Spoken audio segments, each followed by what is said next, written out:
Before I get into this topic, just a quick disclaimer. I have gotten a little bit sick, so my voice is not all there. We'll see how it goes. I hope the audio is fine. Maybe I'll have to re-record some parts. We'll see. Now, this video has been a long time coming, and I have been working on the notes for quite some time. Meditation has grown in popularity over the last decade or two, and was even starting to become more mainstream in Western culture before that. So this is a recent phenomenon, but not as recent as some of the other things I have talked about in the past. Me personally, I started meditating years ago as a teenager, and since I consider meditation, or perhaps more specifically the ability to meditate, not necessarily meditating all the time, but being able to do it, knowing how to meditate, and being able to apply that to situations where it might be beneficial, an important part of general health, I wanted to make this video. Now, because meditation is a very big topic, it's not just a big topic in the sense that there's a wide array of different, areas, different directions, but also there's a lot of depth to this topic. It goes it's very multi-layered. I wanted to, oh, Jesus. I wanted to specifically share my journey so you have an understanding of where I'm coming from in regards to this topic, and then give you some tips that are a combination, as usual, of my knowledge that I've researched and my personal experience. However, through first telling you how I got to the point I am at now, you might have a bit of a better understanding of why I meditate the way I do, why I give the recommendations I do.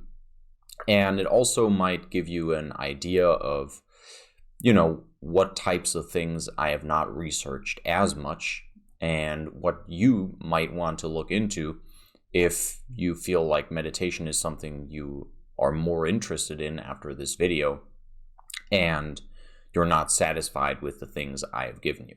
Now, technically, I did judo in primary school, and as in many traditional Japanese martial arts, we would do a short meditation at the end of every session. This meditation was very short. Some of you may not have considered something like that a meditation before I'm telling you about it right now. Basically, what we would do is, at the end of every session, you sit down in a row. The sensei and perhaps the student assisting him, the ko-sensei, if you will, are across from you. And the sensei will give a command, and all the students will close their eyes for, a couple of breaths. This could be longer, it could be shorter, usually depended a little bit on how long the session had been. Like if, we were already above our time limit. If we had gone on for too long, then usually this would be very short, but I think typically somewhere around maybe 5, at the very most 10 seconds. And during this time, you would usually, kind of relax into your own mind, into your own breath. There was no additional instruction of any kind. It was basically just about, having a moment of reflection after the session, maybe thinking about the new techniques you have learned, maybe about specific moments that happened that were, teachable. Whatever it may be, this was, the short meditation we did. And then there would be a second command, and we would all bow to each other, and that would be the end of the session. So, technically, I have been meditating since I was 6 years old. However, I didn't know at the time that this was meditation, and I only did this in judo class. I didn't do it outside. So I'd say I didn't really start getting into meditation until I was a teenager. In 5th or 6th grade, so at this time I would have been 11 or 12, I believe, I did Aikido, which was one of the Wahlpflicht classes that were offered at our school. Wahlpflicht is basically translates to chosen obligation. That's a very literal translation. In German schools, usually you have a fixed class of about 20 to 30 students, and those students have every subject together. So math, German, sports, all of that, they have all those lessons together. But then Wahlpflicht is essentially a little bit more like what I think the American school system is like. So you pick a subject from, a list of, we had about 10, maybe 12 different subjects that you could pick. There's a fixed time slot for this subject. So maybe it's the last 2 hours on a Thursday or something like that. And then instead of having lessons with your usual class, you have this specific subject with the other students who picked it. And one of the teachers at my school was a Aikido black belt, so he offered to teach Aikido. My teacher showed us a meditation because, again, Aikido is a Japanese martial art. I think it's more modern than Judo, if my memory serves me right, but it sort of comes from the same tradition. So we had this meditation aspect as well. And he showed us a meditation where you concentrate on the air that you breathe in, and you also use your arms to essentially move your breath around within your lungs. So you breathe in and then you move the breath around inside your lungs, which sounds a little funky if you are someone who, is not into meditation at all, if this is a subject that is entirely foreign to you. But this is actually not particularly special. Like, there are people who can, slightly lower or increase their body temperature intentionally. Moving your breath around inside your lungs is actually very easy. So we would basically breathe in, move the air and raise the arms up, move the air into the top part of the lungs, move it into the sides, into the area roughly of the diaphragm, and then all the way down into the stomach area, so into the lower parts of the lungs, and then finally breathe out. We would do this for 2 cycles, if you will, 2 deep breaths, and then just take 2 regular deep breaths afterwards for a total of maybe 10-20 seconds. So this was not a long practice either. It was longer than the other one, and it was more intentional than what we did in Judo, but not the kind of meditation most people imagine when you say the word meditation, sitting around for long periods of time. However, this is something I remember. This kind of stuck with me, and I got back to it, if you will, 2 or 3 years later. As a teenager, I started getting into back to the roots type living, or, becoming more hardcore in general, if you will. I slept on the floor 1 night a week, Marcus Aurelius style.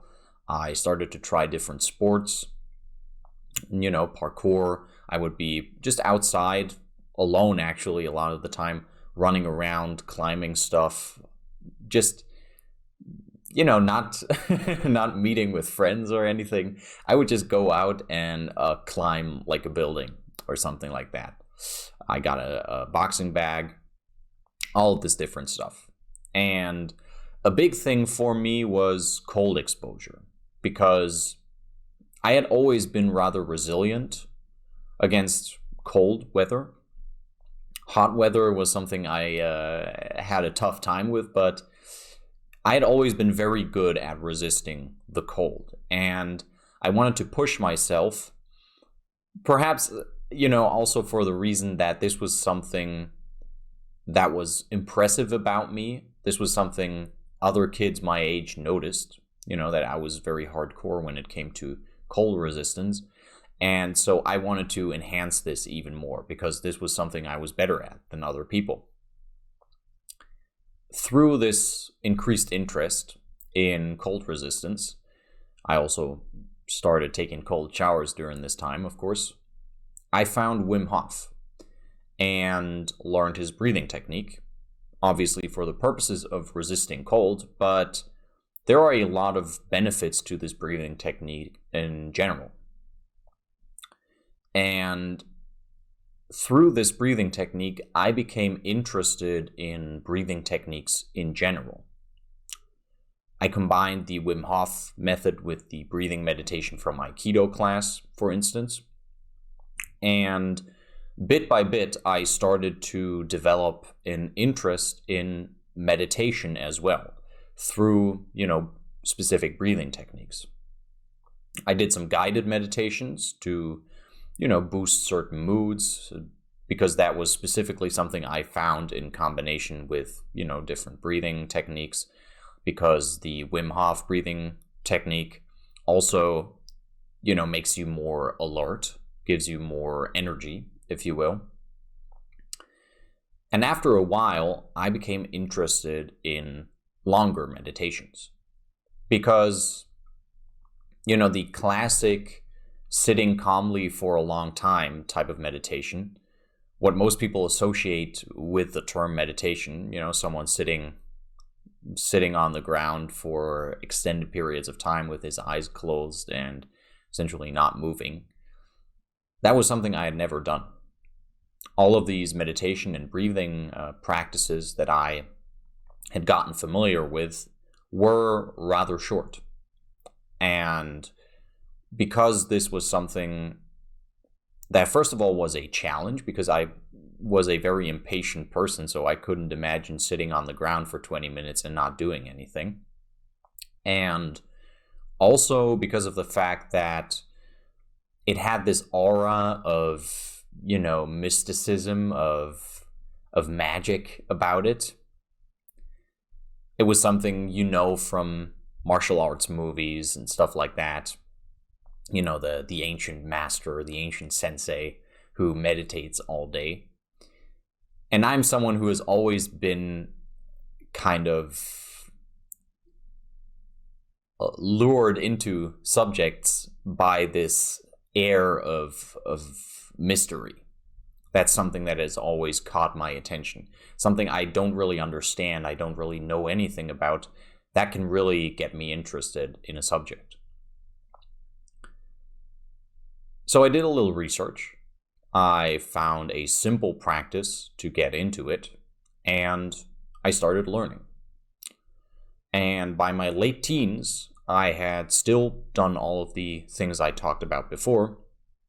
In addition to this meditation practice, and I had learned to sit outside shirtless in winter for 10, 20, 30 minutes, no physical activity, not moving around, not doing anything, just sitting in the cold with my eyes closed. Focusing on my breathing and my mental state was what kept me from quitting. I didn't really feel the cold the same way you do when you're just outside. It was different. I don't really know how to explain it, but the cold was like a side, like a footnote to the whole experience, if you will. So I had great control internally, but that's kind of the thing. The entire experience so far had been with meditation focused on my breathing, my own body, my mind. The whole experience, everything I was doing, had a strong internal focus. But that's not all meditation is. And right now you might be a little confused because what I just said probably sounds exactly like what you imagine meditation is. You might be thinking breathing, your own body, your mind. That's precisely meditation, isn't it? About 2 years ago, I first discovered external meditation, and more specifically, walking meditation, through a practice called owl eyes, which I believe is Native American in origin. I did a little bit of research, but it was actually very difficult to find information on this topic. So I learned about this meditation kind of by coincidence, watching a video from a more sports-focused channel, The Pioneer, which, I highly recommend that channel for sports purposes mainly, though. But he made a video, I don't even recall which one it was, but essentially a video on some, movie character or video game character or something, and the way that character would train. And I thought that was interesting. I watched the video, and throughout the video, he mentioned this meditation. Basically, how the owl eyes meditation works is you walk, say, along a road or a path in the woods, and look straight ahead. Keep your eyes focused straight ahead. You don't turn your head. You don't move your eyes. You just look straight ahead. And say you're walking through the woods. There will be trees, bushes, all kinds of different things to the right and left of you as you walk along that path. You try to focus on an object. So for me, sitting here right now, this might be the computer, which is to the left. If I'm looking straight ahead, it's not, where I'm looking. It's not where my eyes are focused. So you focus on an object that is well within your field of vision. It's slightly to the right or left of where you're looking.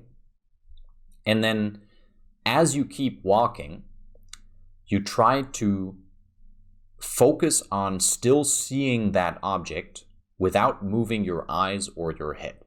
So basically what you're doing is you're trying to enhance your awareness, your mind's awareness of your peripheral vision, what's going on over here.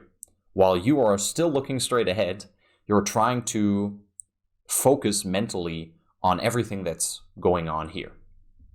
And what will happen very quickly is, because these objects are, starting fairly far within your field of vision, right, close to your focus point, and then they are slowly moving out of vision, you become very aware of your entire field of vision. Field of view, rather, I think the term is. Essentially, the meditation is about increasing visual awareness. So not your awareness of your mind, what's going on inside your own body, not your awareness of your breathing, but your awareness of things going on outside of you, external things. And this meditation was an eye-opener for me, because this was an entire world of meditation that I had previously not known about.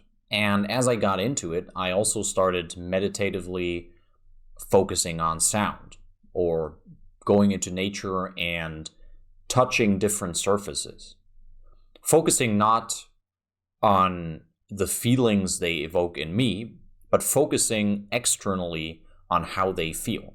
Looking at a tree, looking at the tree bark, at what it looks like, and at the same time touching it and feeling the consistency, if you will, the surface, the structure. Generally, meditation is about heightened awareness, but this can be internally or externally focused. Meditation is just about the awareness part. It's not about what specifically you are aware of. For example, when I got into meditation, I would meditate, as I said, in the classic way, if you will, focused on breathing and my mental state. And I would do this before bed. While the meditation still felt good, the feeling of mental presence actually made it harder for me to fall asleep because I felt very awake mentally. You know, one of the few things you can still do at full capacity, if you will, when you're lying in bed, you're not moving, you have your eyes closed, is think, obviously. And a lot of people, I talked about this in my sleep video. If you need help sleeping, go check it out somewhere up here. A lot of people struggle with this feeling of not being able to quiet down their mind. They feel like their thoughts are racing. Like they are tired maybe physically, but they feel very awake mentally. And they can't stop thinking when they lie in bed. If you meditate and increase your awareness of your internal comings and goings, that's going to make it way harder to fall asleep, in my experience, because you're even more aware of your thinking. And so now you're overthinking your thinking, because you're thinking, and then you're thinking, why am I thinking? I need to sleep. So this whole overthinking and realizing that you're thinking and thinking about that part, this can actually be made worse by meditating internally. I noticed a much greater benefit in internally meditating throughout the day and being less internally aware in the evenings. My way of furthering my personal purpose in life right now is, for the most part, writing, specifically writing books, stories, and that requires a lot of internal focus, specifically on my thoughts and feelings. Especially when reading and editing what I've written, I need to be dialed in to the story as well as the language on the page. And all of that is happening in my head. So I need to be very in touch with what appears right to me in terms of, what sounds right, but also what brings across the feeling, the idea that I want to evoke in the reader. For this type of work, the best thing is a high internal focus early in the day, tapering towards an external focus at the end, again to, help go to sleep. And over time, I naturally developed the habit of avoiding distractions, including food, early in the day for, the purpose of being as internally focused as possible. As many of you know, if you've seen previous videos of mine on diet, I get up at around 6 or 7 a.m. and then I work all the way through to about 11 a.m. and I'll have a small meal usually and then keep working for another 1 or 2 hours before I have my first proper meal of the day. And that is in part for this very purpose. I do also think intermittent fasting, apart from health benefits, has the benefit of boosting productivity in general, but specifically for internal focus, it's very important to not do stuff that distracts you from being inside your head, essentially. What I will then do in many cases is go for a walk later in the day to be more in tune with the outside world, more externally focused, and specifically get out of my own head after working. Again, doing walking meditations like owl eyes is great for re-entering the world after work with an intense mental focus. I've gone through all of this in a very chronological manner. And as I said at the beginning of the video, there are reasons for that, but you might be a little confused right now thinking, so which of these am I supposed to do?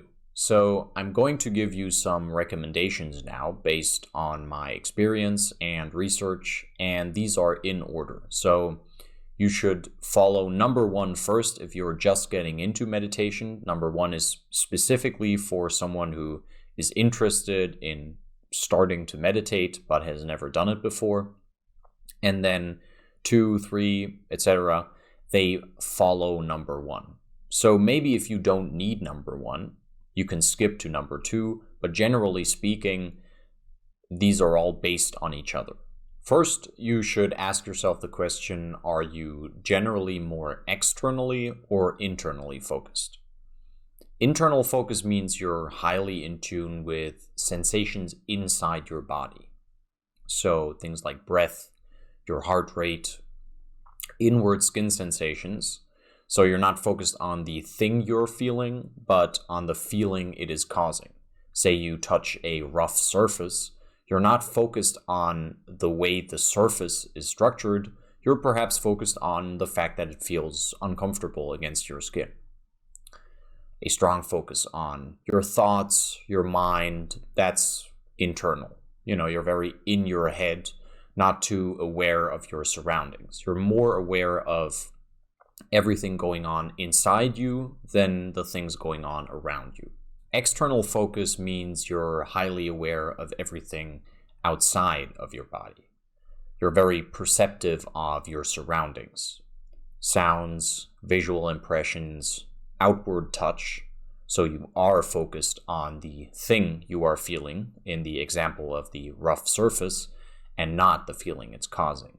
You're not focused on the fact that the surface might not feel comfortable against your skin. You're focused on what, the structure of this surface is that you're touching. Smells as well, external. People with a strong outward focus often have slightly better reflexes because they're more perceptive of how fast something moves, as well as the trajectory it moves in.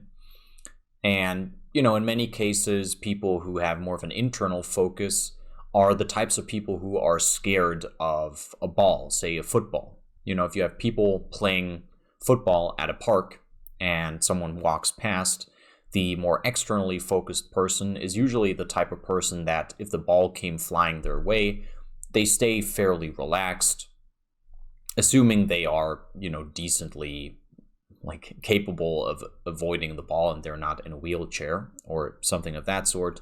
They might catch the ball or, catch the ball with their foot and toss it or kick it back. Whereas someone with a very strong internal focus would be the type of person that is often scared of balls because they're afraid the ball is going to hit them in the head, because they don't feel like they have the same level of control over the outside world in which the ball exists. So when the ball comes flying their way, they're really scared of it, despite the fact that obviously it's just a ball. You can just raise your arm and it's going to bounce off, or you can catch it, or you can just move out of the way. But they aren't as aware of the outside world, and so these types of people are often the types of people who are afraid of just a simple football. On the other hand, people with an external focus may not notice when they've injured themselves as quickly, because they are so focused on the outside world, on everything that's going on outside of their own body, that they don't feel pain as intensively as people with a strong internal focus. People with a strong internal focus sometimes are hyper-focused on pain. They will say, ouch, this hurts, just when the doctor touches them normally, doesn't do anything that's particularly discomforting, just because they are so incredibly in tune with everything going on inside their body.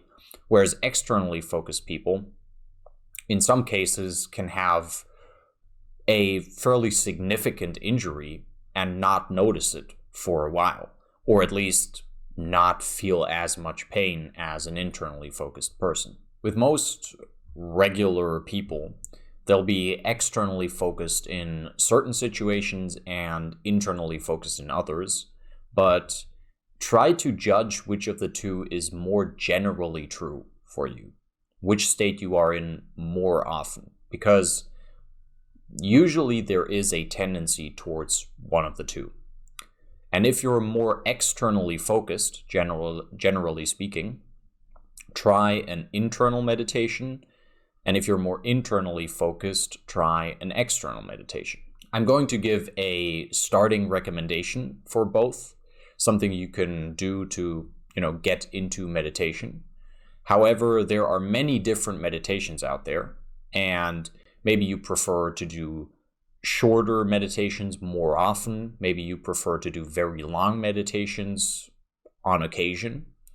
So I recommend you try different practices. I'm just giving you these recommendations to get into the whole thing at all. Once you have done that, go ahead, check YouTube, check the internet, check meditation books, whatever you want to do. I very highly recommend you go do your own research, and a different practice might be a better fit for you. So for internal meditation, if you are a more external person, you can start by just sitting or lying down, closing your eyes, and focusing on your breath. Breathe into your stomach, so into the lowest part, the deepest part of your lungs. Not with a lot of force, just relaxed breaths, deep breaths, slow breaths. And as you breathe in, say, not out loud, in your mind, say in or rising. And as you breathe out, out or falling. Try to only focus on this. Breathing in, breathing out. And as you breathe in, you say in your mind again, not out loud, or rising, rising. And as you breathe out, out, out, out, or falling, falling, falling. When you think of something else, imagine something else, etc., which, inevitably is going to happen, consciously say what you are doing, again, in your mind, not out loud. So, for example, thinking, picturing, remembering. What you're trying to do is to be consciously aware of your breath and mental workings. So you're focusing on breathing in and out, no special shenanigans for now, just in, out, out, out. And if something pops into your mind, that's fine, that's okay. Just consciously be aware of the fact that you're thinking right now, or you're picturing something, you're remembering something, you're envisioning something. And say that in your mind. A thought pops into your mind, you start to drift off. Consciously say in your mind, thinking. I greatly recommend listening to meditative music while doing this to completely shut out outside sound, because especially if you live in a city, it can be very hard to focus on your internal workings as, you hear cars going by in the background, maybe a police siren, whatever it may be. If you're more of an externally focused person, that can make it really tough to actually get inside your head, if you will, intentionally. Personally, I really like Gregorian and Orthodox chants a lot. That's kind of my personal specific music I listen to for meditation, either one or the other, depending on the mood. But you can also listen to, the classic calming yoga video type music. That works great as well. Or just white noise, really. That is also an option. What you're trying to do is essentially drown out outside sound, and you don't want music that either spikes your dopamine or gets you very hyped or anything like that. Just something calming, soothing, that your mind is not going to consciously focus on. If the music is something you are actually focusing on, that's not ideal.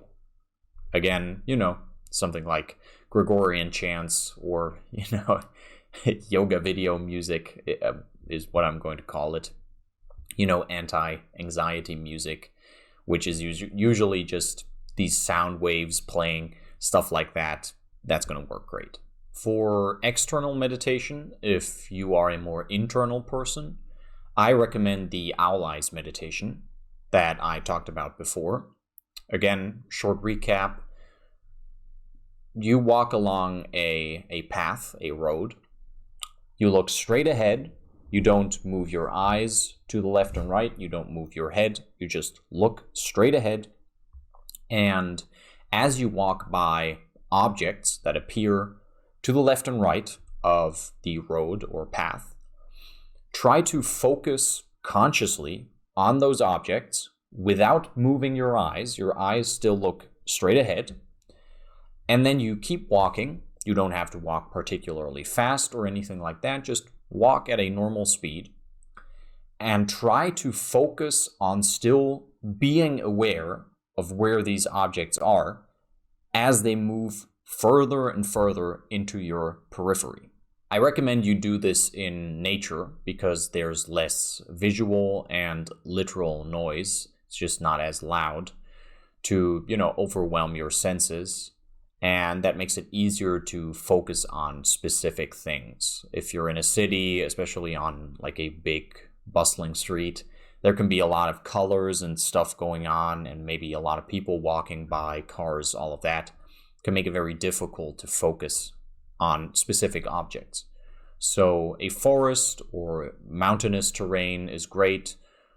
A park also works well if you don't have one of the first two nearby. And humans are very visual, so I recommend you start with this, and then once you've kind of gotten into the Owl Eyes meditation, once you kind of understand how it works, you feel the effects, if you will, then go and move on to things like outside sounds that you want to focus on, or the touch aspect that I talked about earlier as well. Secondly, consistency is more important than length. My general tip would be, don't focus on the length of your meditation unless you specifically want to. What I mean by that is, say you're getting into meditation and you've chosen one of the two practices I talked about in the first point. Try doing the meditation, and if you don't want to do it anymore, maybe try a little bit longer. If you get bored after 20 seconds, maybe, try sticking to it a little bit, but you don't have to force it. More important is that you get into it and do it consistently. Then try to meditate longer once you already do it regularly. You certainly shouldn't say, I'm going to meditate for 20 minutes, then, break the practice in between when you get bored and check the time or something to see how long you still have to meditate. That shouldn't be a thing. Just focus fully on the meditation, and it's going to be as long as it's going to be. Over time, you will develop a sense of how much time has passed, and you can try to just sort of feel your way into meditating for longer periods of time. But it will be out of actual willingness and not because you're trying to force a specific length. I'm currently at a point where I enjoy meditating for around 15 to sometimes 20 minutes. In some cases, a little less than 15 minutes. But I will also do very short meditative practices, sometimes just a few seconds, a moment long, throughout the day. I'm only able to do those because I've been doing this for so long and have tried many different things in regards to meditation that I am very in touch with how these practices work. And so I can apply them even in a very stressful situation, in a situation where there's a lot of noise around, and I'm still able to gain some benefit. So again, I would recommend First, try to get into meditation, do it consistently. Don't try to force yourself to sit there for incredibly long periods of time or do a walking meditation for, hours on end. Just do it, try to enjoy it, try to really get into it for a bit, and then once you're in the mood to do something else, do something else. And more importantly than forcing a specific length is that you keep doing it. And that way you are going to learn how to get into this meditative state more easily, and perhaps are going to enjoy shorter meditations more, or are going to be in the mood to meditate for longer periods of time more. And on that same note,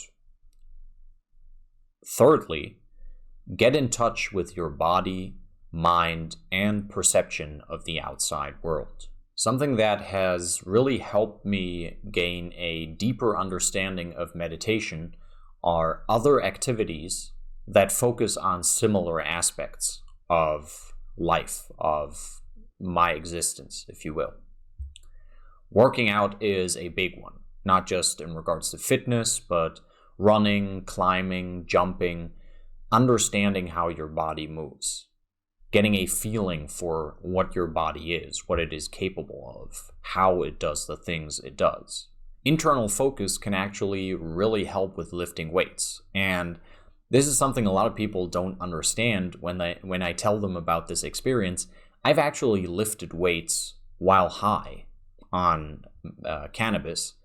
And it was a very eye-opening experience because I was incredibly internally focused.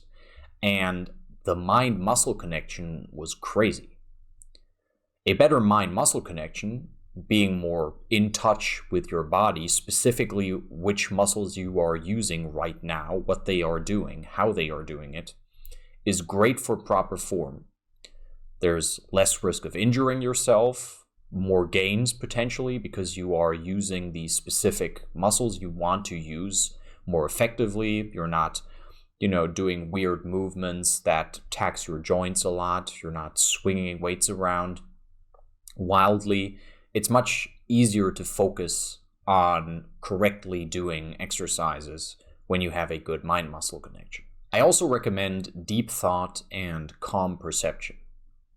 Make yourself a cup of tea or enjoy some other type of beverage.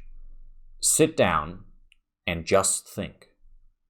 Or take that cup of tea, go out onto the balcony or to a window, and just watch what's going on. Trying to take in the entire scene as you stand or sit there. Birds, squirrels, trees, people walking by, cars driving by. What do they look like? Their clothes, their hair. What is the animal doing on the tree? What is the squirrel doing as it sits on that branch? What does the car look like? What shape does it have? What color does it have? What does it remind you of? Specifically, try to actually actively perceive everything around you. There's no purpose to it, just as there is no purpose to the sitting down and just thinking. Just do them. Just think or just perceive without any deeper intention. I absolutely recommend you try the Wim Hof method as well to get more in touch with your breathing and your body's ability to resist cold. There are also other health benefits to doing this breathing technique, but those two specifically are going to benefit your ability to meditate and your ability to gain benefit from meditating. And I recommend you don't just do the Wim Hof breathing technique on its own. I recommend you actually do it in a cold setting. What I did when I got into it was get shirtless, go outside during a cold season, fall or winter, and just sit on the balcony, or maybe in your case, the porch. Maybe you just open the window and sit in your room and try doing the Wim Hof method under actual, cold circumstances, if you will. And doing all these things that are not meditation, but are connected to different aspects of what meditation is is going to be very helpful for gaining a deeper understanding of meditation itself. My fourth point assumes that you have put the previous three into practice for quite a while now. And now I would recommend you ask yourself the question, what are you going to do? Are you meditating before work, before bed, before meeting with friends? If you've already gotten into meditation a bit at this point, you know how it works, generally speaking, I recommend you become more specific about it. Instead of just looking at the type of person you are overall, more externally or more internally focused, look at what you're about to do. If the activity requires more internal awareness, do an internal meditation. If it requires more external awareness, do a meditation focused on that. Again, for most people, I wouldn't recommend internally focused meditation before bed, because even if you are more of an externally focused person, generally speaking, trying to go to sleep is going to be harder with a stronger internal focus. Regarding work, depending on what you do, internal or external awareness may be more important. This really depends on the specific activity/activities. Some jobs require a good balance. They require both a little bit. So maybe do the type of meditation that balances out what kind of person you are by default, if you will. If you're more externally focused, generally speaking, and your job requires a good balance, maybe do some internal meditation to try to cancel that out a little bit and be more in touch with both sides, both aspects. Finally, in case you're wondering, why the hell should I do any of this at all? Generally speaking, consistent meditation practices are linked to lowered stress, perhaps more important, a greater amount of satisfaction with day-to-day life. And they can also enhance performance by boosting certain moods or your focus. So you can do specific meditations to boost specific moods, specific mindsets, or just generally speaking, increase your focus with certain meditative practices. Overall, meditation just has lots of benefits, so I really recommend you incorporate it into your life in some way, shape, or form. I hope you enjoyed this video, learned something from it, perhaps found it interesting. If you did, go ahead and leave a like, and feel free to share this with friends, family, colleagues. If you feel like this video is something they could benefit from, that would really help me out. I would appreciate that a lot. If you want to see a video or listen to a talk on a specific topic in the future in the realm of practical philosophy, training, general health, go ahead and leave a comment. And if you have any questions about anything I've talked about in this video, if you want to know specifics about anything, if you didn't understand something, go ahead and leave a comment as well. I'm always happy to help.